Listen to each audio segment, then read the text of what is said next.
سورہ توحا کی آیت نمبر 25، سورہ توحا کا دوسرا رکوع اور 16ویں پارے کا 11واں رکوع۔ قال عرش کی رب اشرح لی صدری، اے میرے رب میرے لیے میرا سینہ کھول دے اور اس سینے کو رسالت کے بوجھ اٹھانے کے لیے وسیع فرما دے۔ ویسر لی امری، اور میرے لیے میرا کام آسان کر۔ واحلل عقدۃ من لسانی، اور میری زبان کی گرہ کھول دے۔ جو بچپن میں آگ کا انگارہ منہ میں رکھ لینے سے پڑ گئی ہے۔ اور اس کا واقعہ یہ تھا کہ بچپن میں آپ ایک دن فرعون کی گود میں تھے۔ آپ نے اس کی داڑھی پکڑ کر اس کے منہ پر زور سے تماچا مارا۔ اس پر اسے غصہ آیا اور اس نے آپ کے قتل کا ارادہ کیا۔ حضرت آسیہ نے اس کو سمجھایا کہ اے بادشاہ، یہ ناسمجھ بچہ ہے، کیا سمجھے؟ تو چاہے تو تجربہ کر لے۔ اس تجربے کے لیے ایک تشت میں، سمجھ لیجئے کہ ایک ٹرے میں آگ اور ایک تشت میں یاقوت سرخ، لال رنگ کا ہیرا یاقوت سرخ آپ کے سامنے پیش کیے گئے۔ آپ نے یاقوت لینا چاہا، مگر فرشتے نے آپ کا ہاتھ انگارے پر رکھ دیا اور وہ انگارہ آپ کے منہ میں دے دیا۔ اس سے زبان مبارک جل گئی اور لکنت پیدا ہو گئی۔ اس کے لیے آپ نے یہ دعا کی، یفقہوا قولی، تاکہ وہ میری بات سمجھیں۔ یہ جو آیات ہیں رب اشرح لی صدری سے یفقہوا قولی تک، یہ 4 آیات ہیں۔ اگر ہر نماز کے بعد اسے 3 دفعہ پڑھ لیا جائے تو اس سے انشاءاللہ سینہ کھل جائے گا، اور اگر کسی کے سینے میں گھبراہٹ جھجک ہوگی وہ بھی انشاءاللہ دور ہوگی، سینہ نور سے روشن ہوگا، سارے معاملات آسان ہوں گے، زبان کی لکنت ہے تو وہ بھی دور ہوگی، اور اللہ تعالیٰ وہ فصاحت عطا فرمائے گا کہ لوگ اس کی بات کو آسانی سے سمجھ لیں گے۔ ہر نماز کے بعد 3 دفعہ پڑھ لیں، اپنے بچوں کو اس کی تعلیم دیں، خاص طور پر ان بچوں کو جن کے لیے سبق یاد کرنا مشکل ہوتا ہے، حافظہ کمزور ہے یا زبان میں لکنت ہے، تو انشاءاللہ تعالی اس کی برکت سے ساری تکلیفیں دور ہوں گی۔ وَاجْعَلْ لِي وَزِيرًا مِّنْ أَهْلِي، اور میرے لیے میرے گھر والوں میں سے ایک وزیر کر دے جو میرا مددگار ہو اور معتمد ہو۔ ہارون اخی اشدد بہ ازری، وہ کون؟ میرا بھائی ہارون، اس سے میری کمر مضبوط کر۔ وَأَشْرِكْهُ فِي أَمْرِي، اور اسے میرے کام میں شریک کر، یعنی امر نبوت اور تبلیغ رسالت میں۔ کئی نسبحک کثیرا، کہ ہم بکثرت تیری پاکی بیان کریں، خوب تسبیح کریں۔ یعنی ہارون اور ہم دونوں جب مل جائیں گے تو تیری یاد کرنے میں اور تیرا پیغام پہنچانے میں ہمیں آسانی ہوگی۔ وَنَذْكُرَكَ كَثِيرًا، اور بکثرت تیری یاد کریں، نمازوں میں بھی اور نمازوں کے علاوہ بھی۔ إِنَّكَ كُنْتَ بِنَا بَصِيرًا، بے شک تو ہمیں دیکھ رہا ہے، ہمارے سارے حالات کو جاننے والا ہے۔ قَالَ قَدْ أُوتِيتَ سُؤْلَكَ يَا مُوسَىٰ، فرمایا موسیٰ آپ کی مانگ آپ کو عطا ہوئی، یعنی آپ کی دعائیں قبول ہوئیں۔ وَلَقَدْ مَنَنَّا عَلَيْكَ مَرَّةً أُخْرَىٰ، اور بے شک ہم نے آپ پر ایک بار اور احسان فرمایا۔ اِذْ أَوْحَيْنَا إِلَىٰ أُمِّكَ مَا يُوحَىٰ، جب ہم نے آپ کی ماں کو الہام کیا جو الہام کرنا تھا۔ الہام سے مراد یہ ہے کہ دل میں بات ڈال دی، یا خواب کے ذریعے ان کے دل میں یہ باتیں ڈالی گئیں، خواب کے ذریعے انہیں یہ بات سمجھائی گئی۔ اللہ کے نیک بندوں کے دل میں جو اللہ کی طرف سے القاء ہوتا ہے اسے الہام کہتے ہیں، اور نبی کے دل میں جو ایسی باتیں داخل کی جاتی ہیں وہ وحی الہی ہوتی ہیں۔ جب حضرت موسیٰ علیہ السلام کی ولادت ہوئی آپ کی والدہ کو یہ ڈر محسوس ہوا کہ فرعون آپ کو قتل کر دے گا، تو آپ کے دل میں یہ بات ڈالی گئی کہ آپ ان کی پرورش کریں، اور جب آپ خوف محسوس کریں تو ایک صندوق میں، ایک تابوت میں رکھ کر دریا میں ڈال دیں۔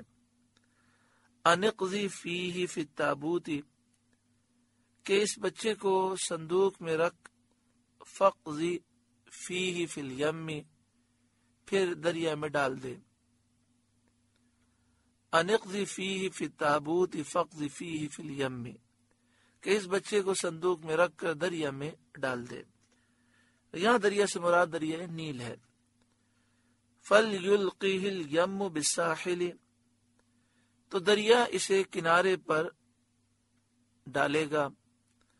يَأْخُذْهُ عَدُوٌّ لِّي وَعَدُوٌّ لَّهُ، کہ اسے وہ اٹھا لے گا جو میرا دشمن اور اس کا دشمن ہے، یعنی فرعون اسے اٹھا لے گا۔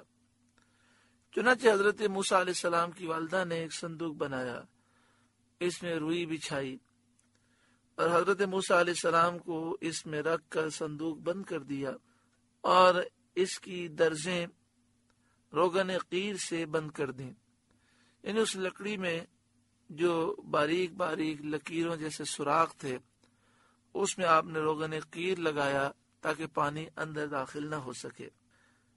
پھر اس صندوق کو دریائے نیل میں بہا دیا۔ اس دریا سے ایک بڑی نہر نکل کر فرعون کے محل میں گزرتی تھی۔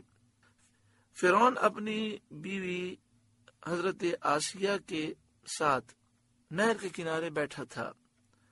نہر میں صندوق آتا دیکھ کر اس نے غلاموں اور کنیزوں کو اس کے نکالنے کا حکم دیا۔ وہ صندوق نکال کر سامنے لایا گیا، کھولا تو اس میں ایک نورانی شکل فرزند، جس کی پیشانی سے وجاہت اور اقبال کے آثار نمودار تھے، نظر آیا۔ دیکھتے ہی فرعون کے دل میں ایسی محبت پیدا ہوئی کہ وہ آپ سے محبت کرنے لگا، اور عقل و حواس اس کے بجا نہ رہے، اپنے اختیار سے باہر ہو گیا۔ بعض مفسرین نے فرمایا کہ یہ نکالنے کا حکم حضرت بی بی آسیہ نے دیا تھا، اور جب حضرت بی بی آسیہ نے دیکھا اور چومنے لگیں تو فرعون نے دور سے یہ کہا کہ مجھے یہ لگتا ہے کہ یہ بچہ میری سلطنت کو برباد کرے گا، میں اسے قتل کر دوں گا۔ تفسیر مدارک میں ہے کہ حضرت بی بی آسیہ نے کہا کہ آپ ایسا نہ کہیں، یہ بچہ تو میری اور آپ کی آنکھوں کی ٹھنڈک ہے۔ تو فرعون نے کہا کہ تیری آنکھوں کی ٹھنڈک ہو سکتا ہے، میری آنکھوں کی ٹھنڈک نہیں ہے۔ تفسیر مدارک میں ہے کہ نبی اکرم صلی اللہ علیہ وآلہ وسلم نے فرمایا کہ حضرت بی بی آسیہ رضی اللہ تعالی عنہ نے جب یہ کہا کہ یہ بچہ میری اور تیری آنکھوں کی ٹھنڈک ہے، تو آپ کو تو نہیں معلوم تھا کہ یہ نبی ہیں، لیکن نبی کی تعظیم انہوں نے کر لی، تو بے خیالی میں نبی کی تعظیم ہو گئی۔ اللہ نے اس پر بھی آپ کو صلہ دیا، اور حضرت بی بی آسیہ کو اللہ تعالیٰ نے اس جملے کی وجہ سے ایمان کی دولت عطا فرمائی۔ پیارا آقا صلی اللہ علیہ وآلہ وسلم فرماتے ہیں، اگر فرعون اس موقع پر یہ کہہ دیتا کہ ہاں یہ بچہ میری آنکھوں کی بھی ٹھنڈک ہے، تو اس جملے کی وجہ سے اسے بھی ایمان نصیب ہو جاتا، کیونکہ اللہ والوں کی تعظیم دنیا میں بھی انسان کو کامیاب کرتی ہے اور آخرت میں بھی کامیاب کرتی ہے۔ تو فرعون نے یہ ارادہ کیا کہ میں اس بچے کو قتل کروں گا، لیکن جب بچہ فرعون نے قریب سے دیکھا موسیٰ علیہ السلام کو، تو دیکھتے ہی اس کا ارادہ بدل گیا، اس کے دل میں آپ کی محبت پیدا ہو گئی اور یہ اپنے اختیار سے باہر ہو گیا۔ وَأَلْقَيْتُ عَلَيْكَ مَحَبَّةً مِّنِّي، اور میں نے آپ پر اپنی طرف کی محبت ڈالی۔ حضرت عبداللہ بن عباس رضی اللہ تعالی عنہما نے فرمایا کہ اللہ تعالی نے انہیں محبوب بنایا اور مخلوق کا محبوب کر دیا، اور جس کو اللہ تعالی اپنی محبوبیت سے نوازتا ہے دلوں میں اس کی محبت پیدا ہو جاتی ہے، جیسا کہ حدیث شریف میں موجود ہے۔ یہی حال حضرت موسیٰ علیہ السلام کا تھا، جو آپ کو دیکھتا تھا اسی کے دل میں آپ کی محبت پیدا ہو جاتی تھی۔ حضرت قتادہ نے فرمایا کہ حضرت موسیٰ علیہ السلام کی آنکھوں میں ایسی ملاحت تھی جسے دیکھ کر ہر دیکھنے والے کے دل میں محبت جوش مارنے لگتی تھی. وَلِتُصْنَعَ عَلَىٰ عَيْنِي، اور اس لیے کہ آپ میری نگاہ کے سامنے تیار ہوں، یعنی میری حفاظت اور نگہبانی میں آپ پرورش پائیں. اِذْ تَمْشِي أُخْتُكَ، جب آپ کی بہن چلی جس کا نام مریم تھا، تاکہ وہ آپ کے حال کا تجسس کرے اور معلوم کرے کہ صندوق کہاں پہنچا، آپ کس کے ہاتھ آئے.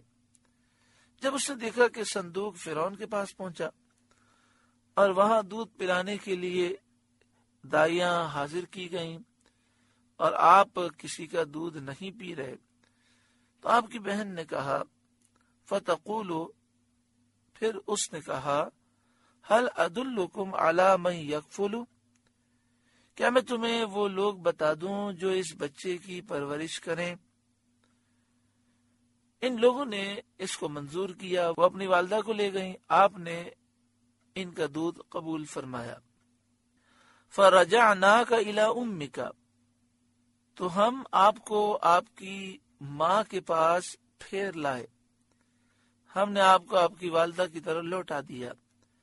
کئی تقر عینھا، تاکہ ان کی آنکھ ٹھنڈی ہو، ولا تحزن، اور وہ غم نہ کریں، یعنی انہیں غم فراق دور ہو جائے. وقتلت نفسا فنجیناک من الغم، اور اے موسیٰ آپ نے ایک جان کو قتل کیا تو ہم نے آپ کو غم سے نجات دی. حضرت عبداللہ بن عباس رضی اللہ تعالی عنہما نے فرمایا کہ حضرت موسیٰ علیہ السلام نے فرعون کی قوم کے ایک کافر کو مارا تھا، وہ مر گیا، اور سورہ قصص میں اس کا تفصیلی واقعہ ہے کہ حضرت موسیٰ علیہ السلام نے اس شخص کو مارنے کے ارادے سے مکہ نہیں مارا تھا، بلکہ وہ ایک مسلمان پہ ظلم کر رہا تھا. ظلم سے روکنے کے لیے آپ نے اس کو سمجھایا، جب وہ نہیں مانا تو آپ نے آہستہ سے مکہ رسید کیا، لیکن اس مکے میں جلال نبوت تھا اور وہ ہلاک ہو گیا. تھا بھی وہ کافر، لیکن جب فرعون کو یہ بات پتہ چلی تو اس نے حضرت موسیٰ علیہ السلام کے قتل کے آرڈر جاری کیے. آپ پھر مصر سے مدین تشریف لے گئے. وَفَتَنَّاكَ فُتُونًا، اور آپ کو خوب جانچ لیا، یعنی آپ کے امتحانات ہوئے، محنتوں میں آپ کو ڈالا گیا اور اس سے پھر آپ کو نجات دی گئی. فَلَبِثْتَ سِنِينَ فِي أَهْلِ مَدْيَنَ، تو آپ کئی برس مدین والوں میں رہے. مدین ایک شہر ہے مصر سے 8 منزل فاصلے پر. یہاں حضرت شعیب علیہ السلام رہتے تھے. حضرت موسیٰ علیہ السلام مصر سے مدین آئے اور کئی سال حضرت شعیب علیہ السلام کے پاس اقامت فرمائی. ایک روایت یہ ہے کہ 30 سال کی عمر میں آپ مصر سے مدین آئے تھے اور پھر 10 سال آپ مدین میں رہے. اور حضرت شعیب علیہ السلام کی صاحبزادی حضرت صفورہ کے ساتھ آپ کا نکاح ہوا. ثم جئت علی قدنی یا موسیٰ، پھر آپ ایک ٹھہرائے وعدے پر حاضر ہوئے اے موسیٰ، یعنی ایک مقررہ وقت پر آپ یہاں طور پہنچے ہیں اپنی عمر کے 40ویں سال. یہ وہ سال ہے، یہ وہ سن ہے کہ انبیاء کی طرف اس سن میں وحی کی جاتی ہے کہ انبیاء جب 40 سال کی عمر کو پہنچتے ہیں تو وہ نبوت کا اعلان فرماتے ہیں. وَاصْطَنَعْتُكَ لِنَفْسِي، اور میں نے آپ کو خاص اپنے لیے بنایا، یعنی اپنی وحی کے لیے، اپنی رسالت کے لیے، تاکہ آپ میرے ارادے اور میری محبت پر تصرف کریں اور میری حجت پر قائم رہیں اور میرے اور میری مخلوق کے درمیان آپ بات پہنچانے والے ہوں. یعنی اللہ تعالیٰ نے فرمایا کہ میں نے آپ کو نبی بنایا، رسول بنایا، تاکہ آپ میرا پیغام لوگوں تک پہنچائیں. اذهب انت واخوك بآیاتی، آپ اور آپ کے بھائی دونوں میری نشانیاں لے کر جائیں. نشانیوں سے مراد معجزات ہیں. ولا تنیا فی ذکری، اور میری یاد میں سستی نہ کرنا. اذهبا الی فرعون انہ طغی، دونوں فرعون کے پاس جائیں، بے شک اس نے سر اٹھایا، سرکشی کی. فقولا لہ قولا لینا، تو اس سے نرم بات کہنا. لعلہ یتذکر او یخشی، اس امید پر کہ وہ دھیان کرے یا کچھ ڈرے. یعنی اس کو آپ نرمی کے ساتھ نصیحت فرمانا. نرمی کا حکم اس لیے تھا کہ اس نے بچپن میں آپ کی خدمت کی تھی. بعض مفسرین نے فرمایا کہ نرمی سے مراد یہ کہ آپ اس سے وعدہ کریں کہ اگر وہ ایمان قبول کرے گا تو تمام عمر جوان رہے گا، کبھی بڑھاپا نہ آئے گا، اور مرتے دم تک اس کی حکومت باقی رہے گی. کھانے پینے اور نکاح کی لذتیں تا دم مرگ باقی رہیں گی، اور موت کے بعد جنت میں داخلہ میسر آئے گا. جب حضرت موسیٰ علیہ السلام نے فرعون سے وعدے کیے تو اس کو یہ بات بہت اچھی لگی، بہت پسند آئی. لیکن وہ کسی کام پر حامان کے مشورے کے بغیر قطعی فیصلہ نہیں کرتا تھا. حامان اس کا وزیر موجود نہ تھا. جب وہ آیا تو فرعون نے اس کو یہ خبر دی اور کہا کہ میں چاہتا ہوں کہ حضرت موسیٰ علیہ السلام کی ہدایت پر ایمان قبول کر لوں. حامان کہنے لگا میں تو آپ کو عقل مند اور دانا سمجھتا تھا، آپ رب ہیں، بندہ بننا چاہتے ہیں، آپ معبود ہیں، عابد بننے کی خواہش کرتے ہیں. یعنی اس نے کہا کہ سارے مصر کے لوگ آپ کی پوجا کرتے ہیں، اب آپ پہلے تو رب تھے، اب آپ بندہ بننا چاہتے ہیں. نعوذ باللہ من ذالک، کیسا غلط مشورہ دیا. فرعون نے کہا کہ تو نے ٹھیک کہا، اور پھر اس نے ایمان لانے کا ارادہ چھوڑ دیا. حضرت موسیٰ علیہ السلام کو یہ جو وحی ہوئی کوہ طور پر ہوئی. آپ مدین سے مصر آ رہے تھے، راستے میں کوہ طور پر یہ وحی ہوئی. اس وقت حضرت ہارون علیہ السلام مصر میں تھے. اللہ تعالیٰ نے حضرت موسیٰ علیہ السلام کو حکم فرمایا کہ وہ حضرت ہارون کے پاس آئیں، اور حضرت ہارون کو وحی کی کہ حضرت موسیٰ علیہ السلام سے ملیں. چنانچہ وہ ایک منزل چل کر آپ سے ملے، اور جو وحی انہیں ہوئی تھی اس کی حضرت موسیٰ علیہ السلام کو انہوں نے اطلاع دی. یہاں پر بعض مفسرین نے یہ فرمایا کہ کتنا بھی جابر ہو، ظالم ہو، اسے سمجھانے کی کوشش کرنی چاہیے، اور سمجھانے میں پہلے نرمی سے بات کی جاتی ہے. جب وہ نرمی اور پیاری نصیحت کو قبول نہ کرے تو پھر سختی کے مراحل ہوتے ہیں.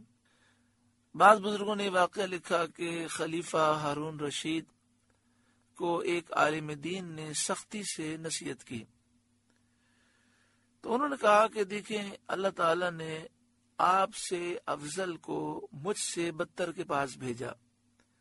یعنی موسیٰ علیہ السلام جو آپ سے افضل ہیں، اور فرعون مجھ سے بدتر تھا، آپ سے افضل کو مجھ سے بدتر کے پاس بھیجا اور فرمایا فقولا لہ قولا لینا، آپ دونوں اس سے نرم بات کہنا. تو آپ پہلے نرمی سے نصیحت کریں، اور نصیحت کی ابتدا نرمی سے ہوتی ہے.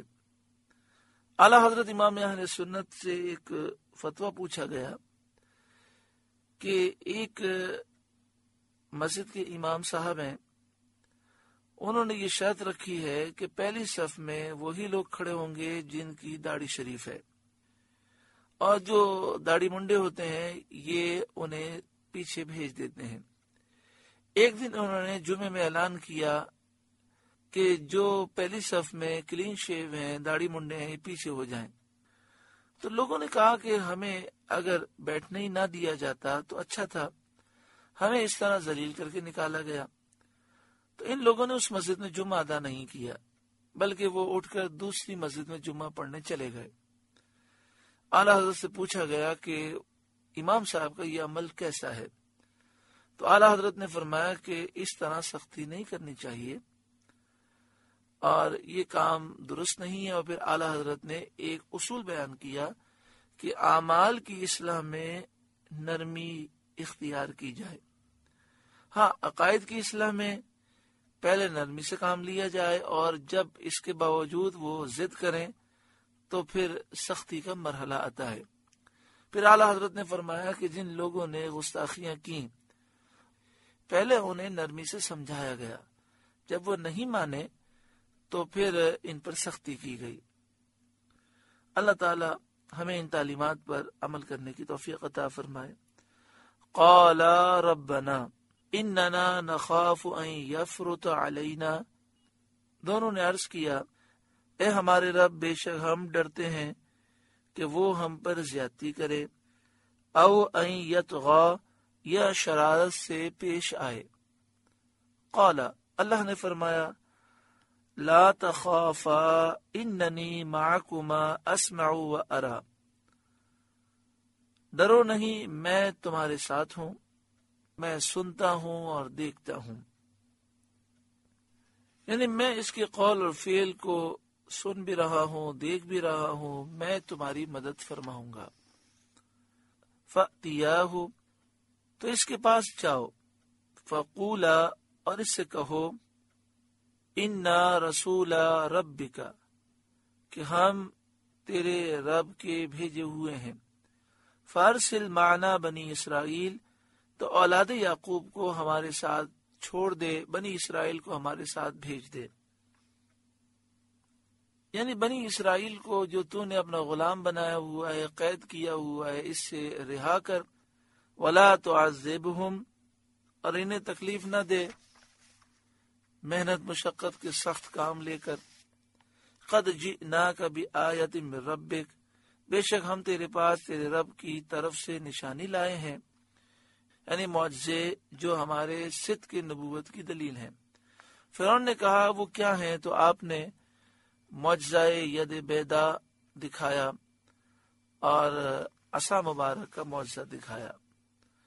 والسلام علی من اتبع الہدی، اور سلامتی اسے جو ہدایت کی پیروی کرے، یعنی دونوں جہاں میں اس کے لیے سلامتی ہے، وہ عذاب سے محفوظ رہے گا۔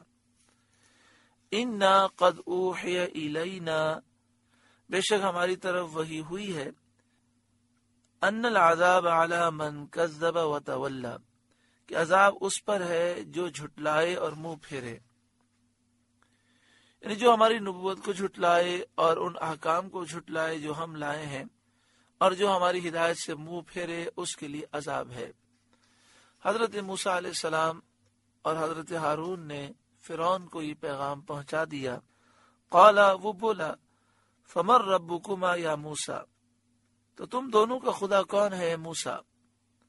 قال ربنا الذی اعطى كل شيء خلقه ثم هدى، آپ نے فرمایا ہمارا رب وہ ہے جس نے ہر چیز کو اس کے لائق صورت دی، پھر راہ دکھائی۔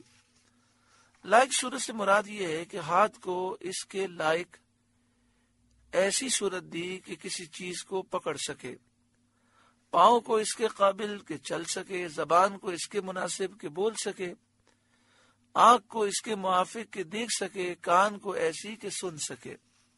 ثم ہدی، پھر راہ دکھائی اور اس کی معرفت دی کہ دنیا کی زندگانی اور آخرت کی سعادت کے لیے اللہ کی عطا کی ہوئی نعمتوں کو کس طرح کام میں لایا جائے۔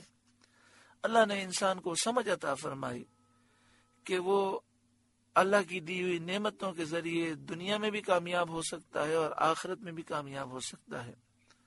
قال، فرعون بولا، فما بال القرون الاولی، پچھلی امتوں کا کیا حال ہے؟ یعنی جو امتیں گزر چکی، قوم نوح، عاد، سمود، کہ جو بتوں کی پوجا کرتے تھے اور موت کے بعد زندہ کر کے اٹھائے جانے کا وہ انکار کرتے تھے، ان کا کیا حال ہے؟ قال علمها عند ربی فی کتاب، موسیٰ نے فرمایا ان کا علم میرے رب کے پاس ایک کتاب میں ہے، یعنی لوح محفوظ میں ان کے تمام اعمال لکھے ہوئے ہیں، قیامت کے دن انہیں ان کے اعمال پر سزا دی جائے گی، اور جو لوگ ایمان لائے اور خاتمہ ایمان پر ہوا اور نیک اعمال کیے ان کو ان نیک اعمال کا صلہ دیا جائے گا۔ لا یضل ربی ولا ینسا، میرا رب نہ بہکے نہ بھولے، یعنی میرا رب ضرور ظالموں کو کافروں کو سزا دے گا اور نیک لوگوں کو صلہ دے گا۔ الذی جعل لکم الارض مہدا، وہ جس نے تمہارے لیے زمین کو بچھونا کیا، وسلک لکم فیہا سبلا، اور تمہارے لیے اس میں چلتی راہیں رکھیں، یعنی ایسے راستے بنائے جس پر تم چل کر اپنی منزلوں تک پہنچتے ہو۔ وانزل من السماء ماء، اور آسمان سے پانی اتارا۔ اللہ تعالیٰ نے آسمان سے تمہارے لیے پانی کی برکتیں اتاری۔ موسیٰ علیہ السلام کا کلام تو یہاں ختم ہو گیا، تمام ہو گیا۔ اب اللہ تعالیٰ اہل مکہ کو خطاب کر کے اس کی تتمیم فرماتا ہے۔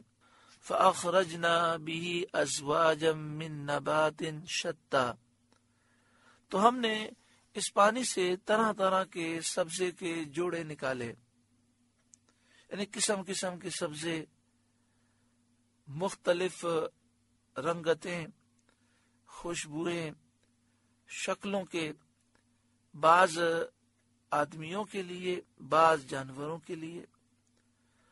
کلوا ورعوا انعامکم، تم کھاؤ اور اپنے مویشیوں کو، اپنے جانوروں کو چراؤ۔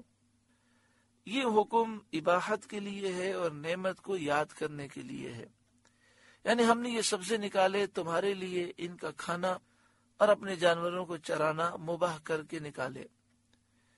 ان فی ذلک لآیات لأولی النہی، بے شک اس میں نشانیاں ہیں عقل والوں کو، جو عقل مند لوگ ہیں ان کے لیے اس میں ضرور نشانیاں ہیں۔